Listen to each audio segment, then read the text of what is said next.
పెద్దవారి చేయి ఎల్లప్పుడూ పైనే ఉండే విధంగా చూసుకోండి. మొన్న మధ్య మా ఫ్రెండ్ ఇంటికి వెళ్ళాను. నేను వెళ్ళేసరికి మా ఫ్రెండ్ దంపతులు చాలా హడావుడిగా ఉన్నారు. ఏంటి ఏదో పండుగ వాతావరణం కనిపిస్తోంది. ఏంటి విశేషం అడిగాను. మా అమ్మాయి సుధ తెలుసుగా. సుధకు దానికి మంచి ఉద్యోగం వచ్చింది. ఇవాళ అది మొదటి నెల జీతం అందుకునే రోజు. అందుకనే దిష్టి తీయడం, స్వీట్ తినిపించడం అంటూ చాలా ఉద్వేగంగా, ఉత్సాహంగా చెప్తుండగానే సుధ వచ్చింది.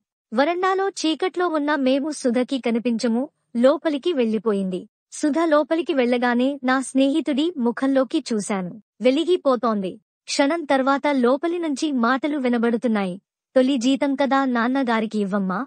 ఇవ్వను తెగేసి చెప్పినట్టు సుధ గొంతు వినబడింది. అప్రయత్నంగా మా ఫ్రెండ్ ముఖం వంక చూశాను. ఫ్యూజ్ పోయిన బల్బ్లా మాడిపోయి ఉంది. నేను అక్కడ ఉండడం సబబు కాదనిపించి లేవబోయాను. నా చెయ్యి పట్టుకుని కూర్చోమన్నట్టు లాగాడు. వాడి చెయ్యి సన్నగా వణుకుతోంది. తప్పే. అలా అనకూడదు. నీ సంతోషం చూడాలని నువ్వు ఎప్పుడెప్పుడు వస్తావా అని ఎదురు చూస్తున్నారు నాన్నగారు. వెళ్ళు. వెళ్ళి జీతం ఇచ్చిరా పో. ఏంటమ్మా, ఒకసారి చెప్తే అర్థం కాదా? నేను ఇవ్వను. ఆ టేబుల్ మీద పెడతా. వచ్చి తీసుకోమను. ఈ సంభాషణ వింటున్న మావాడు తలొంచుకుని కూర్చున్నాడు.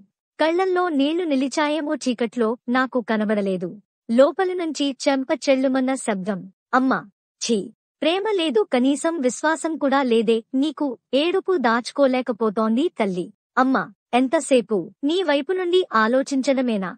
నేనెందుకు ఇవ్వనంటున్నానో అడగవా? చెప్పేడు. అమ్మా, చిన్నప్పట్నించి నాన్న నన్ను ఎంతో గారాబంగా పెంచాడు. చిన్నప్పటి ఐస్ క్రీం దగ్గర్నుంచి ఇవాళ పొద్దున్న ఆఫీస్కి వెళ్లడానికి ఆటో ఖర్చుల దాకా అన్నీ నాన్నే ఇచ్చేవాడు. అలా ఇచ్చిన ప్రతిసారి నాన్న చేయి పైన నా చేయి కింద ఉండేది. అలాంటిది ఇప్పుడు తగుదనమ్మా అని జీతం నాన్నకిస్తే నాన్న చేయి కింద నా చేయి పైన ఉంటుందమ్మా.